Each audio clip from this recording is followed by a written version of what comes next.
Well, that leads to our final segment of the week. Another one that is a trope of baseball podcasts, the world round, that I figured we should dip our toes into. Power rankings. And of course, we have to do it in our own way, our own little way. But I can't decide if we're gonna. I mentioned earlier if we're gonna call this a vulgar display of power rankings or fight the power rankings. I'm going to be dropping in some imaging to start this segment that has Public Enemy playing Fight the Power. So maybe it's just Fight the Power rankings. But I thought it'd be fun just to talk about how our teams compare in different aspects. This can evolve into many different directions. But for this first one, I'm going to compare the fan cost index for our five teams. And what that is a study that came out reported by The Athletic this week. We're a market research firm, I forget the name of it, studied what it costs a family of four to attend a baseball game at each of the 30 ballparks across Major League Baseball in terms of ticket prices, parking, and concessions. And do you happen to hazard a guess who was number one overall in Major League Baseball? The Cubs.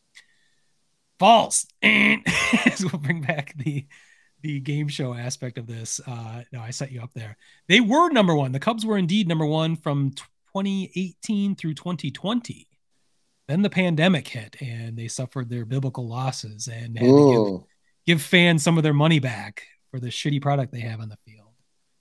That's actually hardly true because they have now dropped to number two overall in all of Major League Baseball, charging an average of $365 for a family of four to attend the game. That's over $90 a piece if you do the quick math there. So they've dropped behind the Boston Red Sox, number two.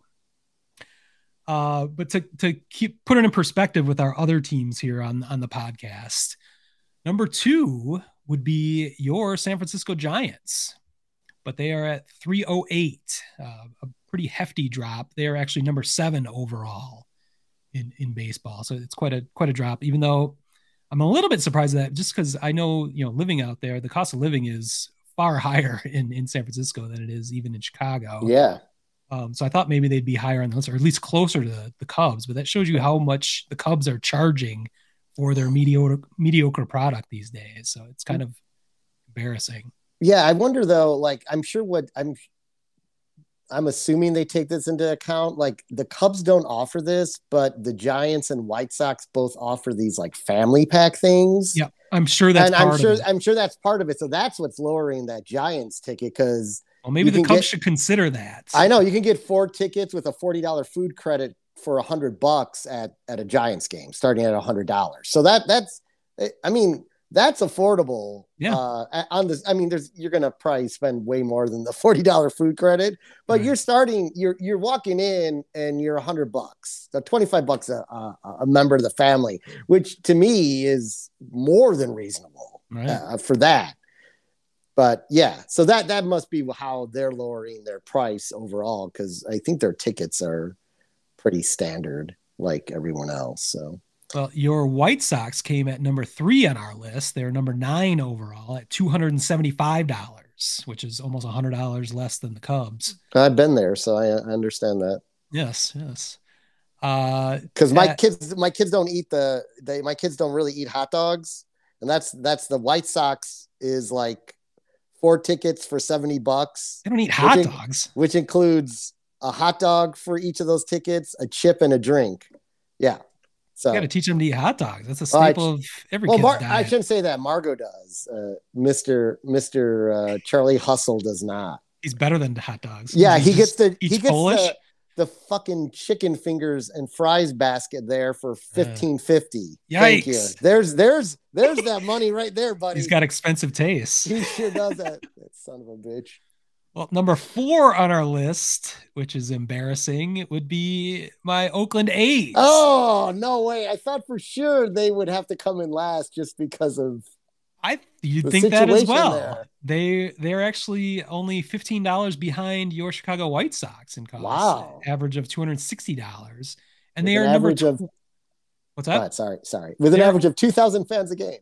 Yeah, well, it's average. I think the average is up to 8,000, but that is definitely fudged if you look at photography of the crowd recently. But the A's are number 12 overall. They're in the top half in Major League Baseball, which is Wow. unconscionable. I'm kind of surprised by that. I mean, we talked about how they raised ticket prices this year. I mean, they raised season ticket prices, and that's just trying to not let people go to your games. They don't want people to show up. Brought that up a couple episodes ago, so it's gross. But so by default, last on our list would be the Detroit Tigers, who charge an average of, I believe, it's $217, $150 less for a family of four to go to a Tigers game than to go to a Cubs game. They are 22nd overall on the Major League list. The average for all of baseball is $256 for a family of four. So basically all of our teams besides the Tigers are above average, which I was pretty surprised by. So Tigers have not been a good team since probably 2016 or so. They have no reason to be charging above average prices for any of that. That might change over time if they can actually become competitive, which I'm hoping they have a chance to do at some point.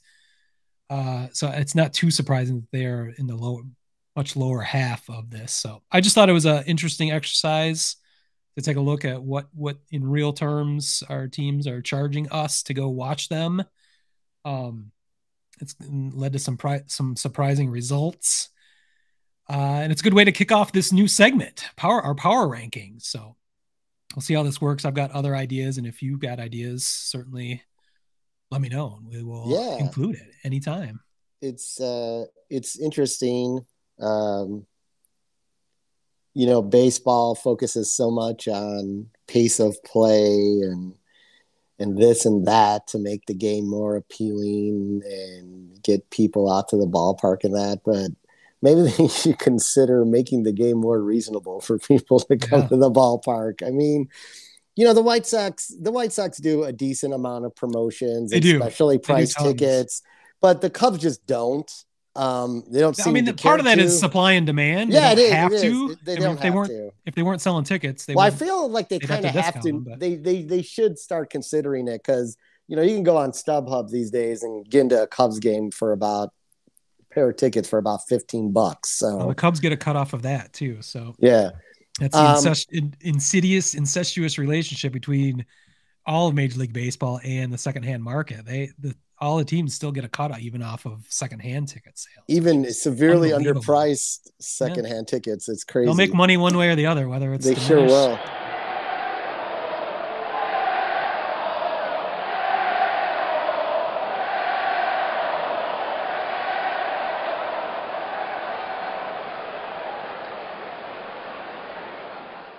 Word Hole Media.